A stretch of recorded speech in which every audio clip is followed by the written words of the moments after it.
Yes, Mr. Speaker, I cited a copy of the arrest warrant.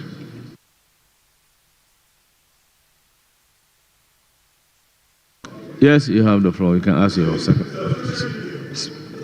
Thank you very much, Honorable Speaker. Honorable Speaker, again, I want to ask the minister, the respected minister, if he is able to share with us the details of that warrant of arrest.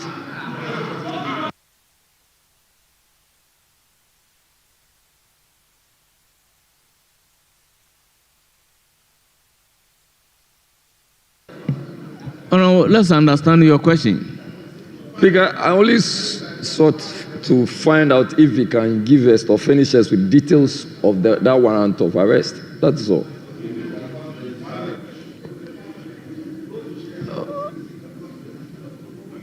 Well, Honorable Jerry Shaib Ahmed, the question was not requesting the Honorable Minister to produce a copy of that warrant.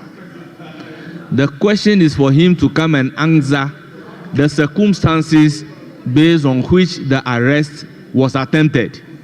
So whilst here to answer question based on the circumstances, and you are requesting him to furnish you with a copy of the order, I believe you know by the rules is not fair to the minister. Honorable Speaker, all these conversations, all these questions and answers have emanated from the question. And Mr. Speaker, this follow-up is properly so-called a correct follow-up as a result of the answers which were given to us by the Honorable Minister. But I'm guided, Mr. Speaker.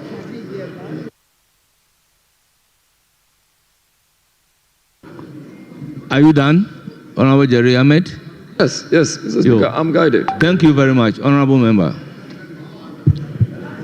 Thank you very much, Mr. Speaker, for the opportunity. Mr. Speaker, I rise to ask the Minister of Interior a question. Honorable Minister, are you aware that the Regional Security Coordinator is a member of the Regional Security Council? And is it strange for any other member of the Regional Security Council, including the NIB, to be aware of a particular order that has been served on him? Is it strange that the NIB will be aware that an order of court has been served on the Regional Security Coordinator, since they are both members of the Regional Security Council?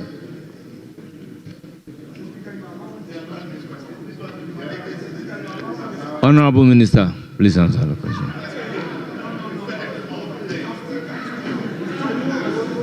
Mr. Speaker, it is not strange. Mr. Speaker, it's not strange. Thank you, Mr. Speaker. Thank you very much. Yes, Honorable Member.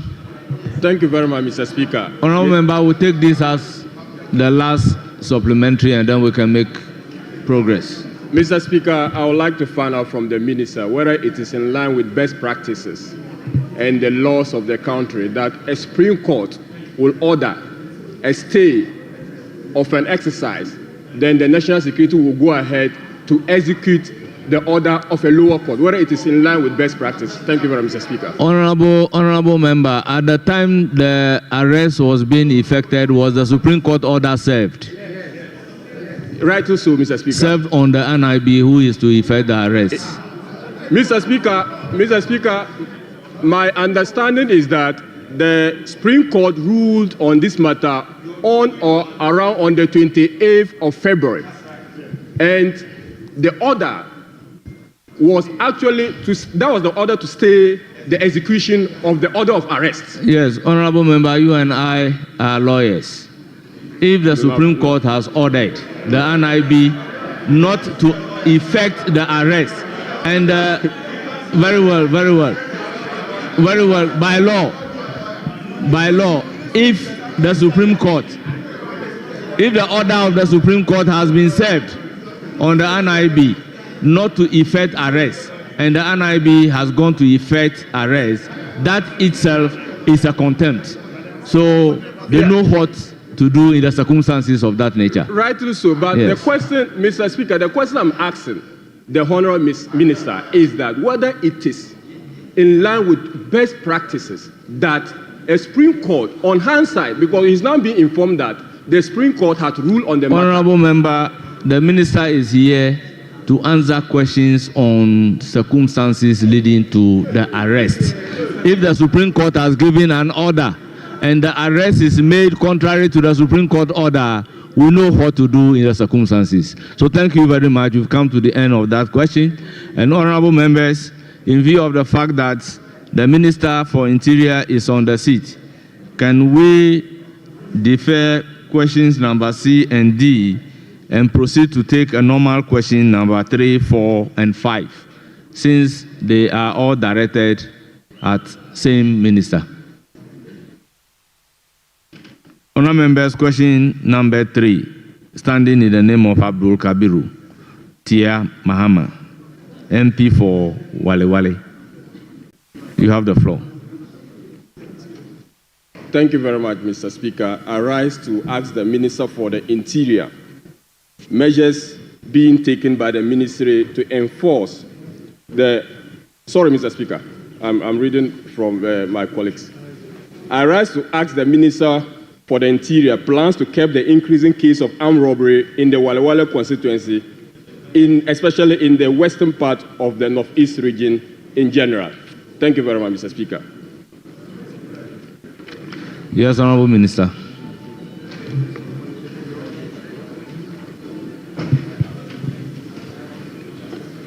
Thank you, Mr. Speaker. Mr. Speaker, crime statistics in the Wale Wale district and its environs for the past 3 years point to the reduction in armed robbery cases.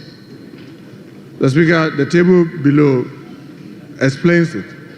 In 2022, the number of robberies were 30.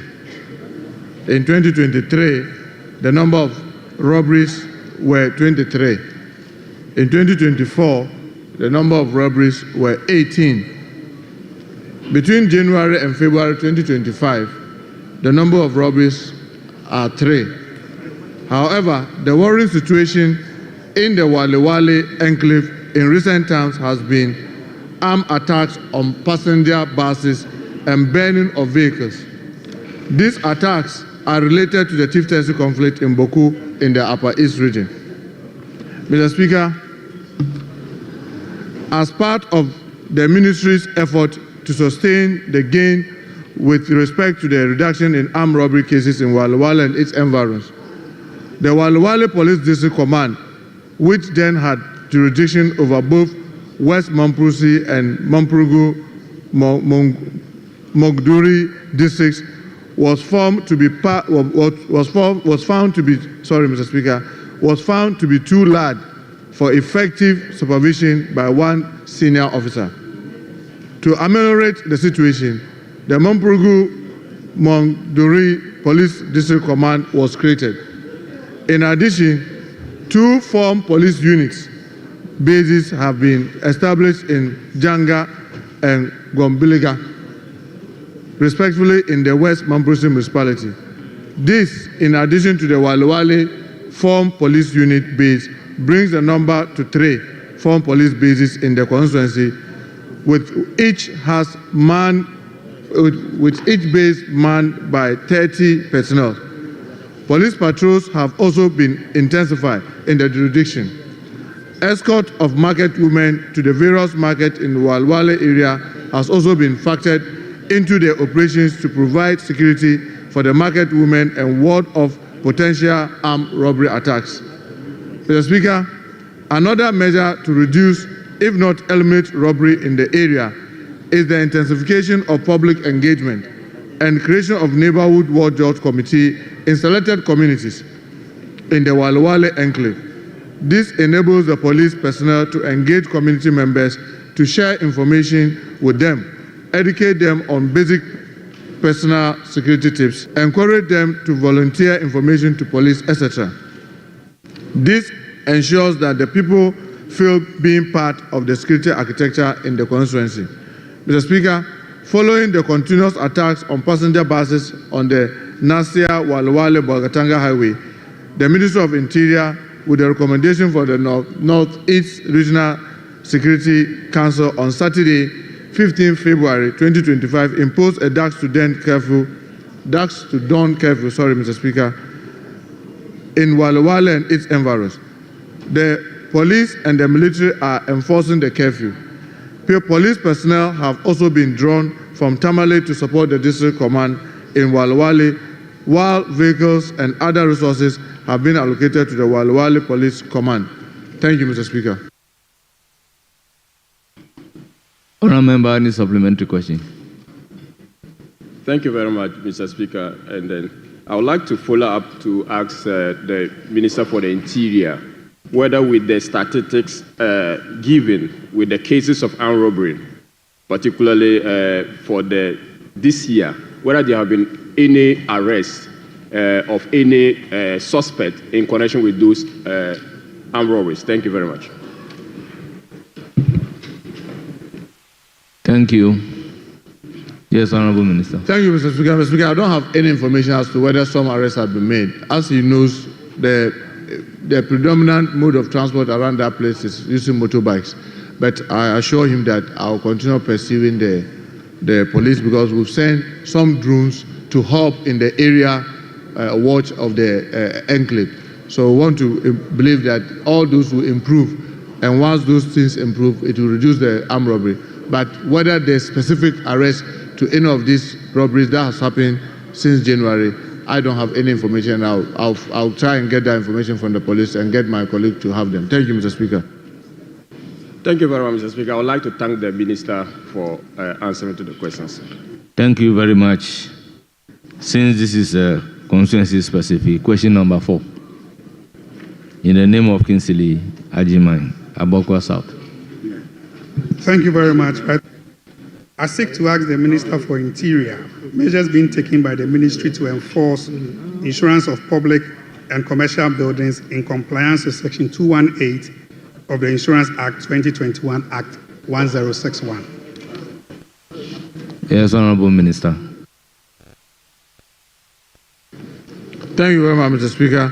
The Safety Directorate of the Ghana National Fire Service considers insurance policy on all designated premises, including commercial buildings, as a prerequisite to fire certificate acquisition. The acquisition of the certificates is mandatory and is in accordance with Regulation 1C, F, and 2(1) of the Fire Precaution Premises Regulation of 2003, LI 1724. The Ghana National Fire Service and the National Insurance Commission embark on pre-enforcement and enforcement exercises annually to ensure compliance of the provision in Section 218 of the Insurance Act 2021. Thank you, Mr. Speaker. Yes, Honourable Member. A supplementary? Yes, please. Thank you very much, Honourable Minister. I seek your guidance that, fire has been a very terrific thing in recent times.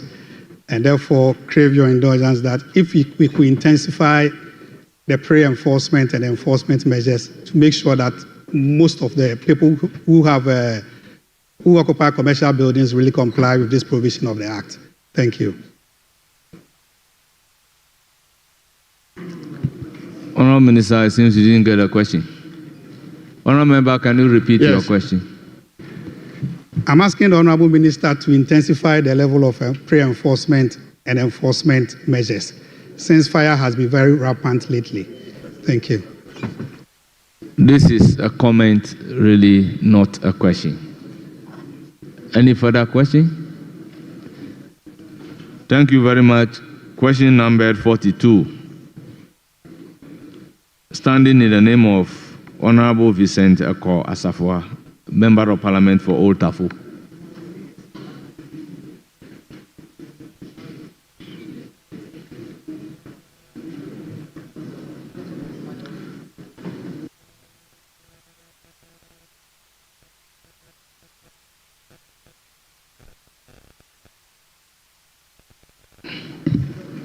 Yes, Honourable Thank you, Deputy Minority Leader. Thank you, Mr. Speaker.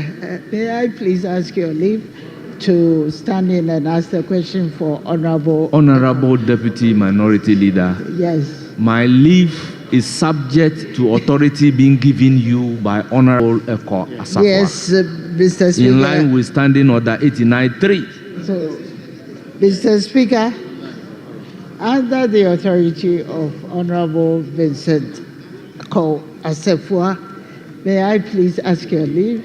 Please do. Your leave to ask the question on the behalf. Please do. Thank you very much. Honorable, I rise to ask the Minister for the Interior the current state of resources and logistics available to the Ghana National Fire Service in tackling fire outbreaks. Thank you.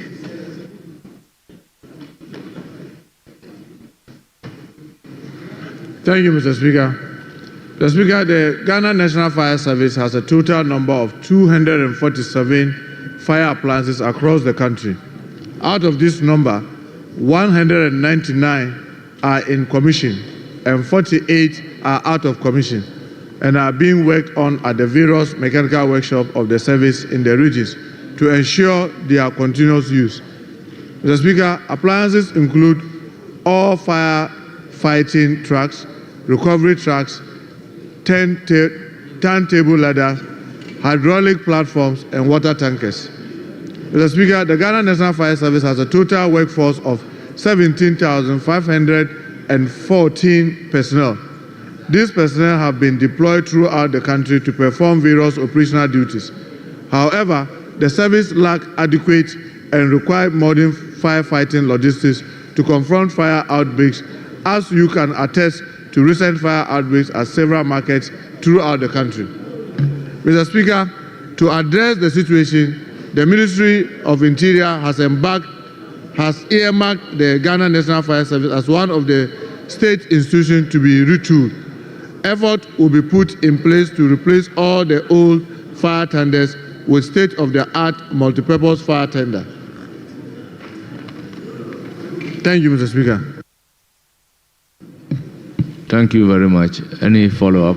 Yes, thank you, Mr. Speaker. I'm following up to know exactly when, if you have a timeline for the purchasing of the state-of-the-art fire tender, because we are very much aware the inadequacies within the country when fire outbreaks occurs. Thank you. Thank you, Mr. Speaker. Mr. Speaker, as my colleague will rightly know, we are currently in talks with the finance minister to see how allocations could be made.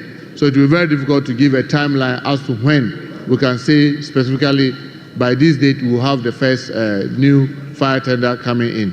So we are currently in talks with the Minister of Finance for him to appreciate that the newest tender that we have is over 15 years. And definitely we need to be able to retool the fire service. Knowing that the envelope is tight, the finances are difficult, we are talking to the finance minister to make room so that we'll be able to retool the fire service, because, Mr. Speaker, as the House may know, between October and February, we have an average of about 50 fires across the country. And sometimes it is so devastating and very difficult.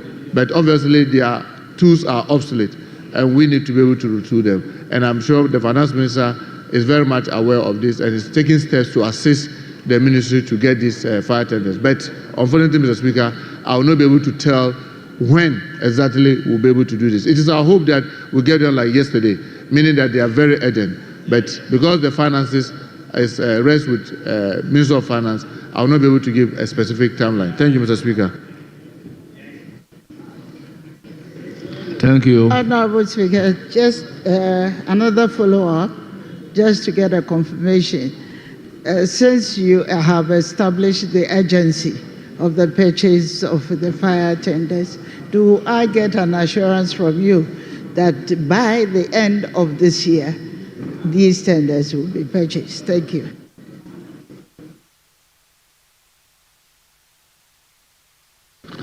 Speaker, that's still a very difficult one, because, for example, in our talks with the finance minister, he's hopeful that during the mid-year review, he'll be able to look at what he can do.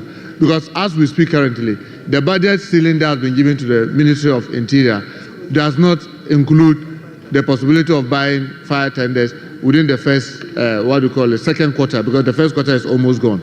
So it means that if there could be any hope, it is when the Minister of Finance makes available resources, probably into the third quarter, that will be able to start. But the assurance is that when the Finance Minister is able to ascertain some resources, you can start the process of procuring so that it can move faster. But unfortunately, until that is done, it will be very difficult for the ministry to start any process. But I can assure you that the Minister of Finance appreciates this challenge, and the government of the NDC equally appreciates this challenge and has stated in our manifesto and repeatedly said by the Mr. President that we need to route through the fire service so that they'll be able to protect all of us. So that will be something that will be on top of our agenda. But unfortunately, Mr. Speaker, I will not be able to assure you that by the end of this year, you will begin to see all these new fire tenders. Thank you.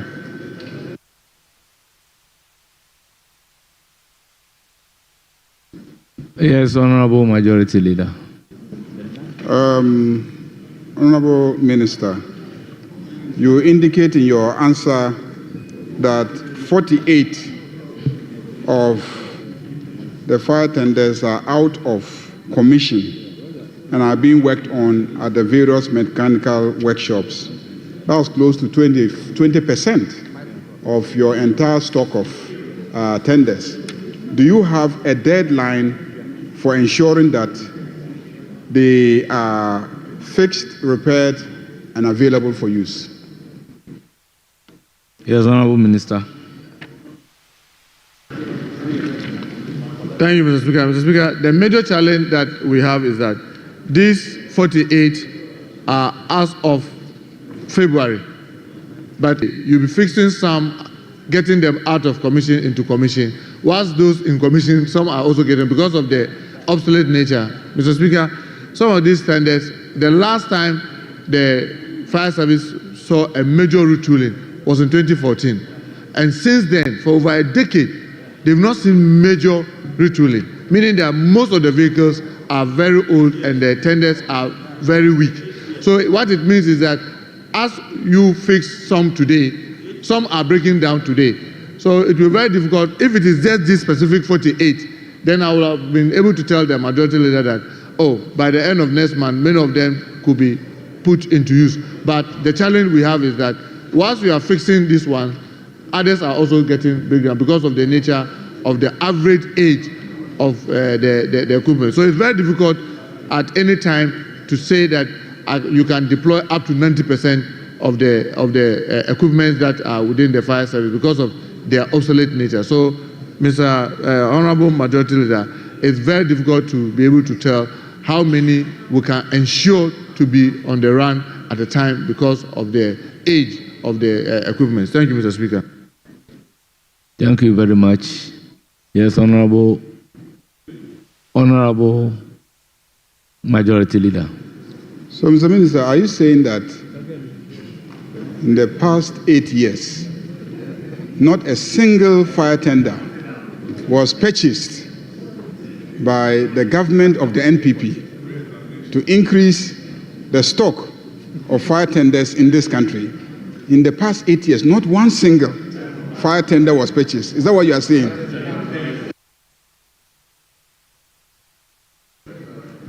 Yes, Honorable Minister, answer the question. Mr. Speaker, that is rightly so. When it comes to fire tender, no. You can talk about other logistical like pickups, this platform that was purchased during the period. But when it comes to fire tender, for the last decade, since 2014, we've not procured any fire tender to augment what the service has. Thank you, Mr. Speaker. I'll give the floor to Honorable Animedu Entry. Thank you, Mr. Speaker. Mr. Speaker, the minister is very right that this was done as of February. Last Friday, I gave a statement, and Mr. Speaker, you benevolently said that you were forwarding the statement to the minister. In the statement, I indicated that the Konongo fire tender because of the experience we had on the eve of the Independence Day, it's now out of commission. My observation is that your previous predecessors had given attention to the police and have often neglected the Ghana National Fire Service. My question is, would you give us the assurance National Fire Service will be treated equally like the other three ministers? If you can give us the assurance. Thank you. Yes, Honorable Minister, your answer to the question. Thank you, Mr. Speaker. Mr. Speaker, if my colleague had listened to me since I went to the ministry, I've been emphasizing that fire service, the Ghana Prison Service, will no longer be orphans. It means that I'm going to pay serious attention to whatever they are doing and to ensure that they get the necessary support. And I also take this opportunity to, Mr. Speaker, encourage our citizens, especially the philanthropists, to come to the aid, because most of the time, since I became the minister about a month ago, a number of volunteers come forward to say that they want to donate these items or that items to the police. And constantly I have to remind them that, look, those who are really terribly in need are fire service and the prisons. And they will now go back and say, oh, okay, then we are extending same to the fire service and the police, to the prisons. It's not because the police is fully adequate, but because they are more visible to the citizenry. When challenges come, the tendency to rush to solve that of the police is much higher than the others. But I can assure my colleague, Mr. Speaker, that equal attention will be given to all the services to ensure that their services are rendered professionally so that they protect all of us, because what they also do are equally important, especially during some specific period. In the case of the fire, between October and February, is very devastating and sometimes it's very, very disturbing for a country. So I can assure him that that attention will be given. Thank you, Mr. Speaker.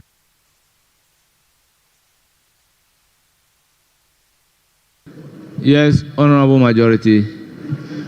Speaker, I thank you for the opportunity. Speaker, may I find out from the Honorable Minister that as we speak, we don't have a maintenance regime properly so-called for maintaining the tenders. So, for instance, Mr. Speaker, you yourself, your fire district officer will come to you to buy fuel, to buy lorry tie when they are worn out, to service and all that. So, as the new minister, will he consider coming out with a maintenance regime so that regularly these tenders will be maintained so they don't break down the numbers that they do now, Mr. Speaker? I believe some proposal. I believe some proposal. Thank you, Mr. Speaker. Mr. Speaker, I can assure my colleague that those maintenance regimes are there. But sometimes when it gets to the time that you have to do some of these major, like the ties, the batteries, and the finance ministry hasn't released the resources, it becomes very difficult. Then you get it skipped, and that gets compounded. So we are working very hard with the Minister of Finance to ensure that at least the few that we have, we are able to maintain them so that they will be running. So I can assure my colleague that the maintenance regime is there. It is only the resources to back it, which sometimes becomes difficult. And then you see them writing to MPs and all other citizens to support. And I want to encourage all of us to continue to support them, because without our support, it will mean that the situation will even get worse than it is. But we've gotten a lot of assurance from the finance minister to improve what they do towards this, their releases towards these agencies. And I'm sure once those releases get improved, we'll see an improvement in the maintenance and the service that they are providing. Thank you, Mr. Speaker. Thank you, Honorable Minister. Honorable Samuel Abujinapo. Thank you very much, Right Honorable Speaker. Right Honorable Speaker, the Honorable Minister made a point about how fire tenders, in his words, no major retooling took place in respect of the Ghana Fire Service since 2014. Mr. Speaker, I have in my hands a news item from the ministry's own website. The ministry's own website. And Mr. Speaker, with your indulgence, I will read where it says that the government has procured 200 rapid intervention vehicles for the Ghana National Fire Service by the end of as at 2023 to augment its old fleet and also help the service navigate its way through traffic to arrive at emergency scenes on time. And Mr. Speaker, it goes on and on how the sector minister inspected these rapid intervention vehicles, and it actually shows a photo of these fire tenders or these rapid intervention vehicles. And Mr. Speaker, this is captured on the website of the Ministry of Interior. Mr. Speaker, the question is, given that, and I don't doubt what the minister said, I mean, perhaps it's a matter of records, because the minister used the word major retooling. Major retooling itself, Mr. Speaker, as you will agree, is subjective and relative. And therefore, given the information I pulled out of the Ministry of Interior's own website, which suggests clearly that, contrary to the records that have been provided to the minister, 200 rapid intervention vehicles were procured and were procured for emergency services. Will the minister be in a position, if not now, but later, will he be in a position to give us a breakdown of the various equipments, logistics, and route tooling of the Ghana National Fire Service as from 2014 to date? Thank you, Mr. Speaker. Honorable former minister, if you are asking the minister to give you a breakdown from 2014 till date, I advise you to file a fresh question. Yes, so it should be in the form of a fresh question, but not for him to answer now. Very well, then the substantive question. I appreciate that, Mr. Speaker, but Mr. Speaker, I wanted to provide some clarity with what he's saying. Remember the question, the supplementary question was about fire tenders. And I even qualified and said that, yes, over the period, pickups and other, I even mentioned the hydraulic platform. The hydraulic platform are the one that you see are able to put fire at a very long distance like the Job 600. Those were procured. When you talk about the rapid equipments and that you are talking about, currently, just find out, you have about 266 districts, political districts that we have. Even the 200 that you mentioned, it means that not all the districts could even get the pickup. So when we are talking about major retooling, I mean, what will be the essence of a firefighters if there's fire in this chamber, may God forbid, and then you have 200 fire officers running here, all of them with the gears, but without fire tender? What are they coming here to do? It will be a useless adventure. So yes, getting them pickups to be able to move, getting them water hose to be able to run to a place, getting them the foam to be able to put minor fires off, without a major retooling of the fire tenders that they use to collect water, get hydrants, repaired, and making sure that the water runs into them. You agree with me that that's not retooling? Because to retool, you have to make sure that even when you have the fire tender, the hydrants that we have across the city must have water in them. Because the tender will be there. When there's fire and they run to a hydrant, there's no water running through it. You still have not been able to retool the fire service to deal with the challenges that we are talking about. So the specific question was in respect of fire tender. And I said that when it comes to fire tender, the last time that we did retooling with respect to fire tender was 2014. So please get that. But like Mr. Speaker is saying, with those other breakdowns, when you ask the question, I'll be more than happy to come and provide those details. Thank you, Mr. Speaker. Yes, Honorable Majority Leader. Mr. Speaker, what the Honorable Jinapo has read is a report on the website of the ministry that says that the ministry is to procure. Not procure. The ministry is to procure 200 And the statement was made when one was deposited for them to inspect. Oh, I can read it. I can read it. Mr. Speaker, it says, government to procure 200 rapid intervention vehicles for fire service. August 16, 2023. August 16, 2023. And it says that the government is set to procure 200 rapid intervention vehicles for the Ghana National Fire Service by the end of 2023 to augment its old fleet and also help the service navigate its way through traffic to arrive at emergency scenes on time. The RIVs, which have been multi-purpose fitted for fighting fires and road traffic extrication, are expected to be deployed to accident-prone areas, strategic locations within sensitive national installations and district fire stations. This is where I want you to pay attention.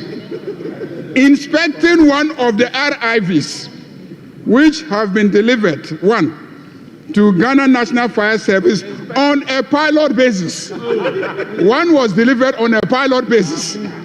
Mr. Speaker, one was delivered on a pilot basis, and it was at the inspection of that one that the statement concerning the plan and intention to procure the 200 was made. So, Mr. Speaker, I want to. No, the minister made a statement. Honorable members, the former minister responsible for lands and natural resources made a statement making reference to a publication in a particular way.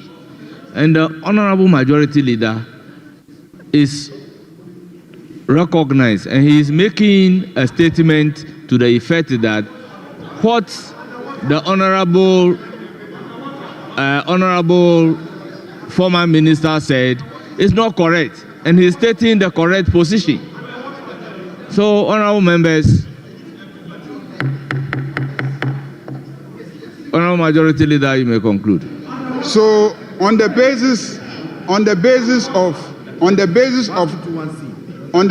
of a fuller reading of the publication just cited by the Honorable Abu Jinapo, I want to find out from the minister whether he will check and confirm to this House if indeed 200, rapid intervention vehicles were procured and delivered. Well, Honorable Minister, the question is whether you check and apprise the House. Speaker, why not? I can check and get the detailed information to the majority leader. Thank you, Mr. Speaker. Thank you. Honorable members, let's bring the supplementary questions to the minister responsible for Interior to an end. Honorable members, we now move back to the urgent question numbered C. Honorable Minister, you are hereby discharged.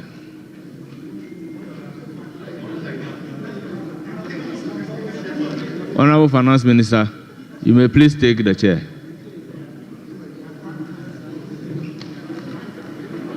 Urgent question number C.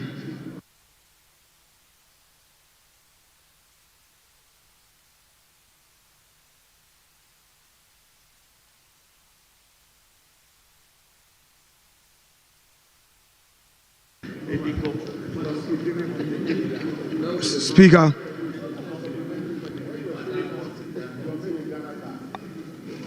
I am on my feet at this dispatch box to ask the Minister for Finance the measures taken to close the USAID financing gap of 156 million following a directive from the President, which was communicated through a press release by the Minister responsible for government communication. Thank you, Mr. Speaker.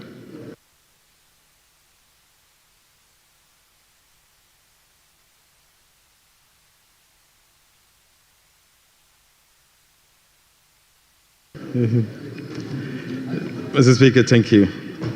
Right Honorable Speaker, given the reality of the funding gap of $156 million, the government would take the following measures to close the funding gap. Mr. Speaker, as part of the resources that will be made available as a result of the uncapping of the National Health Insurance levy,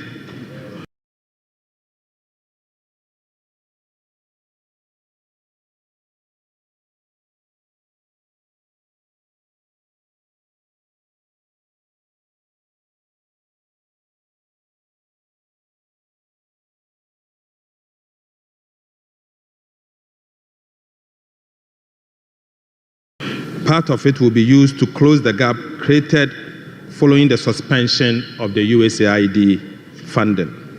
Additionally, an amount of 100 million Ghana cedis is being allocated in the goods and services budget of the Ministry of Health under the expenditure line Global Fund.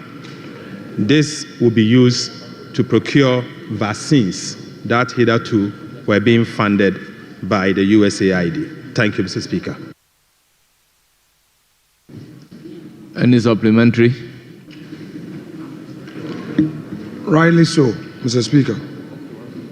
May I know from the Honorable Minister how much is to be expected from the uncapping of the NHIS fund? Because, Mr. Speaker, the Minister is talking about decapping of the fund. Now, he should be able to tell us how much, as a result of the decapping, would be available.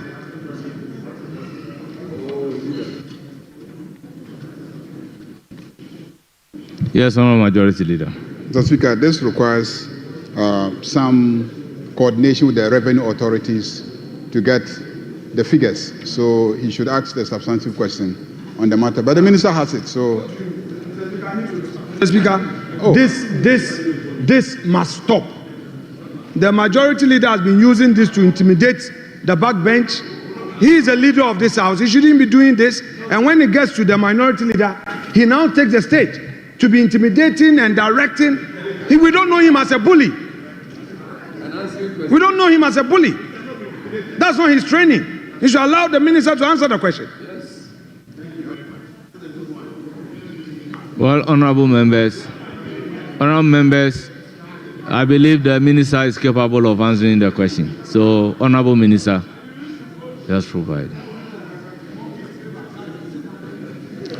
Mr. Speaker,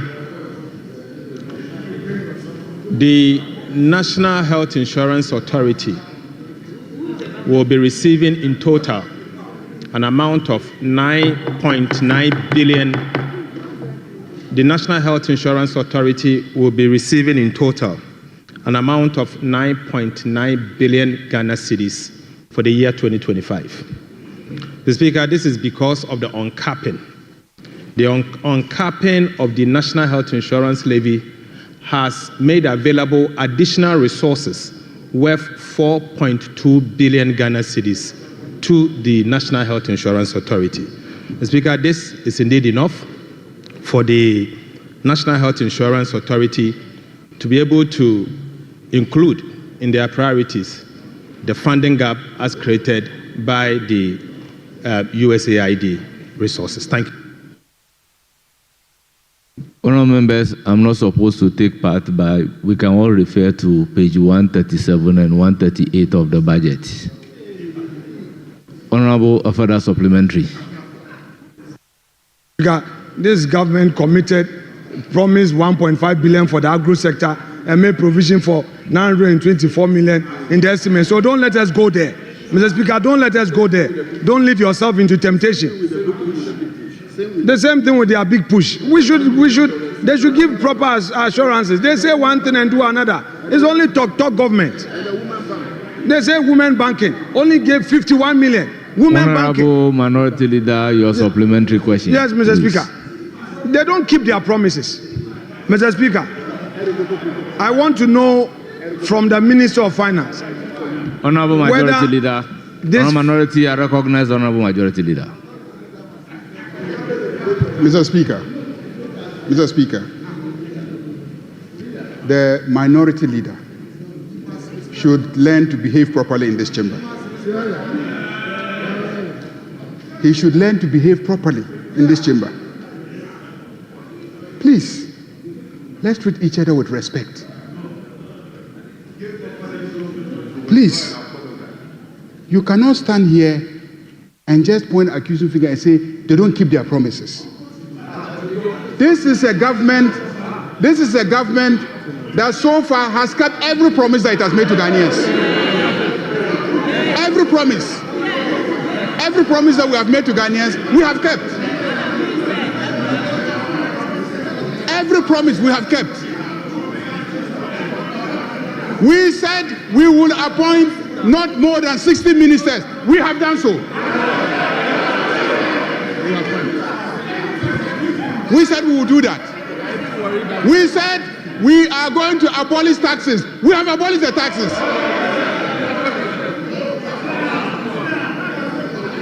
Every single thing that we've said we will do, we are doing. Go out there and conduct a survey. Every Ghanaian you ask say that they have confidence in John Dramani Mahama and the government, and that they are happy because they have seen that this is a government that keeps its promises. So you cannot stand here and just throw your fingers and then point at us and say we don't keep our promises. The budget has just been brought. We have not yet even considered it. We have not yet even approved it for us to implement our promises. You cannot always stand up and talk as if you are more than anybody in this chamber. Make this your last time. Make this your last time. Honourable members, the issue of keeping promise or not cannot be a supplementary question to question numbered C. So, Honourable Minority Leader asks a supplementary question. Mr. Speaker, the leader of government business, who I so much respect, was on his feet to mislead the House. He was not up on a point of order against a question which was yet to be asked. But he talked about proper behavior. But his Honorable approach, Minority Mr. Speaker, Leader. I need to finish. Mr. Speaker, I need to finish. Honorable Minority Mr. Leader. Speaker, I need to finish. Once again, Mr. Speaker, I will need to you finish. ask a supplementary question? Honorable Minority Leader, once again, will you ask a supplementary question?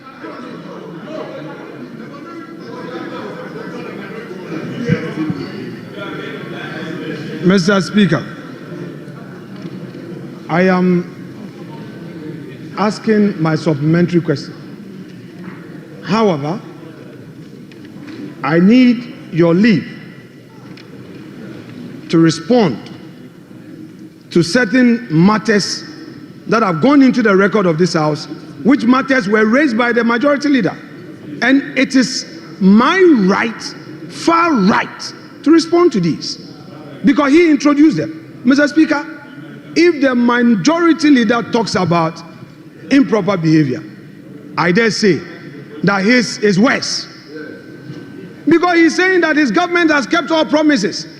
Even appointing ministers, you gave a promise last week. The 4 that are remaining, you are refusing to. You can't. Which promise have you kept? Which promise have you kept? You said 30% of women. Have you complied with the affirmative action law? You come here and then you say you kept your promise. Which promise have you kept? Then you say improper behavior. Yours is worse. Women in banking, only 51 million. Agriculture, the farmers, the poor farmers in the north, the poor farmers in the south. What promises didn't you give? Today, you only allocate a paltry sum for the agro sector. The 924 million, a chunk of it goes into compensation. What is the Minister of Agri going to do? A redunda? What about your big push? Nothing. And you say you kept your promises. You've not kept your promises. You've not kept your promises. This government is even becoming a lame duck. This government is even becoming a lame duck. If elections are held today, you lose. Honourable members. If elections are held today, you become the minority. If elections are held today, you will be the minority. Your majority will go down to less than 100. If you like, declare election. Let the president declare election, and we'll see. If you trust I'm going to ask my question. Minority Leader. Can the Minister of Finance assure this House that, true to his commitment in his own budget, he is going to comply with this funding gap? We want assurances because health matters. We are not supposed to joke with them. Is he going to assure this House that he's going to comply and there would be no story? Honourable members, before giving the floor to the Minister to answer the question, I think we owe it as a duty to set the record straight. Honourable members, I was part of the people who shepherded the affirmative action